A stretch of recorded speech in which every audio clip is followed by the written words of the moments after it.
my name is Kris Versteeg of the Florida Panthers, and I will be reading pages 249 through 268.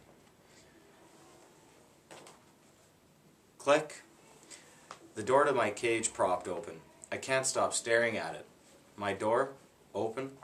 The giant box has been moved, and it's open too. The humans have pushed it up against my doorway. If I walk through my door, I enter their box. The zoo lady, whose name is Maya, is here again. Click.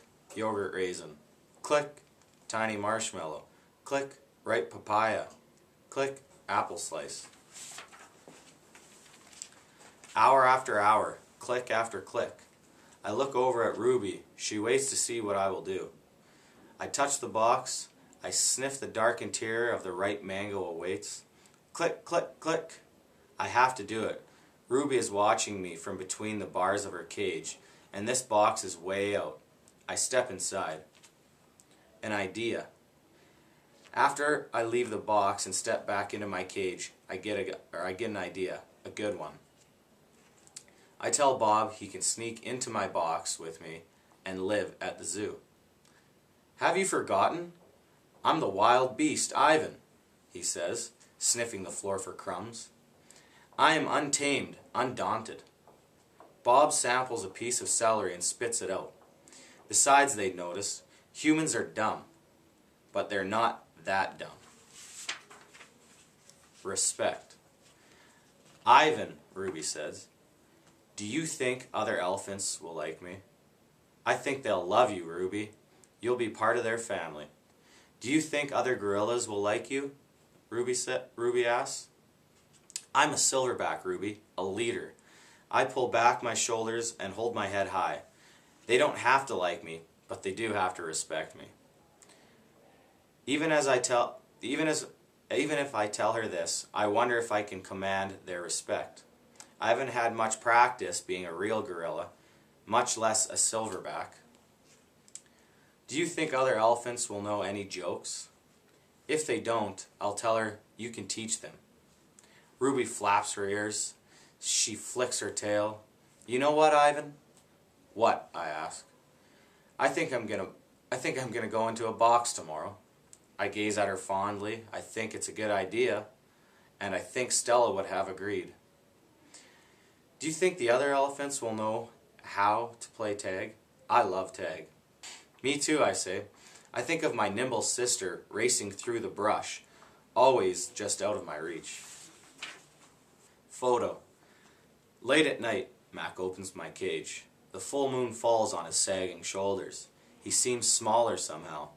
Bob, instantly alert, leaps off my stomach, dives under, not tag. Don't bother hiding, dog, Mac says. I know you sleep in here. Mac settles onto my tire swing. Might as well stay one more night. Your buddy's leaving tomorrow. Tomorrow? My stomach drops. I'm not ready. I need more time. I haven't said my goodbyes. I haven't thought this through. Mac pulls a small photo out of his shirt pocket. It's me when I was young. Mac and I are in the front seat of a convertible. I'm wearing a baseball cap and eating an ice cream cone. I was a handsome lad, but I have to admit I look ridiculous. Nothing like a real gorilla. We had some laughs, didn't we, Guy? Mac says. Remember when we went on the roller coaster, or that time I tried to teach you to play basketball? Max shakes his head, chuckling. You had a lousy jump shot. He stands, sighs, and looks around. He puts the photo back in his pocket. I'm going to miss you, Ivan, he says. And then he leaves, and he doesn't look back. Leaving. Early in the morning, Maya arrives with many other humans. Some have white coats, have rustling papers. They are hushed, busy, determined. Ruby enters her box first. I'm scared, Ivan, she calls from inside the box. I don't want to leave you. A part of me doesn't want to leave her either, but I know I can't tell her that. Think of all the amazing stories you can share with your new family, I say. Ruby falls silent. I'll tell you an elephant joke, she says after a long pause. The one about the refrigerator? I bet they'd like that, and I'm sure to tell you about Bob and Julie and me. I clear my throat, and Stella. I'll remember everyone, Ruby says, especially you. Before I can say any more, they roll her cage out to the waiting truck. It's my turn. Bob is hidden in a corner behind my pool. The humans don't even notice him. While they're busy making sure my box is ready, Bob sneaks over. He licks my chin, just in case that there are any leftovers. You, I whisper, are the only one, or the one and only, oh sorry, I'll start that one over again. You, I whisper, are the one and only Bob. I reach for Knot Tag. She is a limp rag without her. Oh, this just keeps going. I'll do that again. Okay. I reach for Knot Tag. She is a limp rag without her stuffing. Dribbles of paint cover her fur. I hold her out to Bob. He tilts his head, confused. To help you sleep, I say. Bob takes her in his teeth and slips away. Good boy. Good Ivan, good boy, Maya says when I lumber into my box. I hear a clicker. I'm rewarded with a tiny marshmallow. When I'm settled, Maya gives me a sweet drink of that taste, oh man. I think I forgot how to read. Okay. When I'm settled, Maya gives me a sweet drink that tastes of mango and something bitter. My eyelids grow heavy.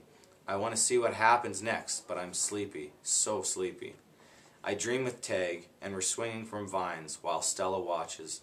The sun slices through the thick ceilings of trees, and breezes taste like fruit. Moving. My eyes flutter open. The box is moving. I'm in the grumbling belly of some great beast. I fall back asleep. Awakening. I awake to glass and steel. It's a new cage, not unlike my old cage, except that it's much cleaner. Maya's here, and the other humans I recognize. Hey there, Ivan, Maya says. He's coming to you. Or he's coming to guys. What? He's coming to. Yeah, alright. I got that again. Hey there, Ivan, Maya says. He's coming too, guys. I have 3 walls of glass. The 4th wall is certain of wooden slats strung together. This doesn't look like the zoos on TV. Where are the other animals? Where are the gorillas? Is this where Ruby ended up? In a cage just like her old cage, still alone? Is she cold, hungry, sad? Is there anyone to tell her stories when she can't go to sleep? Missing. I miss my old cozy cage. I miss my art. But most of all, I miss Bob. My belly's cold without him. Food. The food is fine here. No soda, though, or cotton candy. Not famous. I have no visitors here. No sticky-fingered children or weary parents. Only Maya and her humans come, with their soothing voices and soft hands. I wonder if I have stopped being famous. Something in the air. Endless days pass, and then I notice something. A change. I don't know what it is, but I taste it in the air, like far-off rain clouds gathering. A new TV.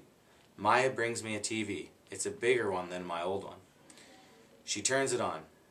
I think you're going to like the show, she says, smiling. I hope for romance, or maybe a western. But it's a nature show, one with human voices, or ads. It's a show about gorillas being gorillas. I watch them eat and groom and play fight. I even watch them sleep. I wonder why Mac never put on this channel.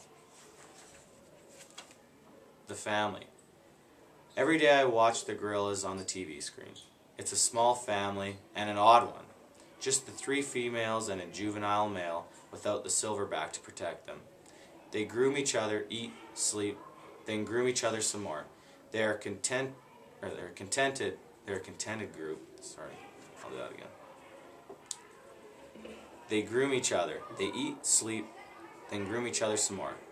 They're a contented group, placid and good-natured, although, like any family, they bicker from time to time.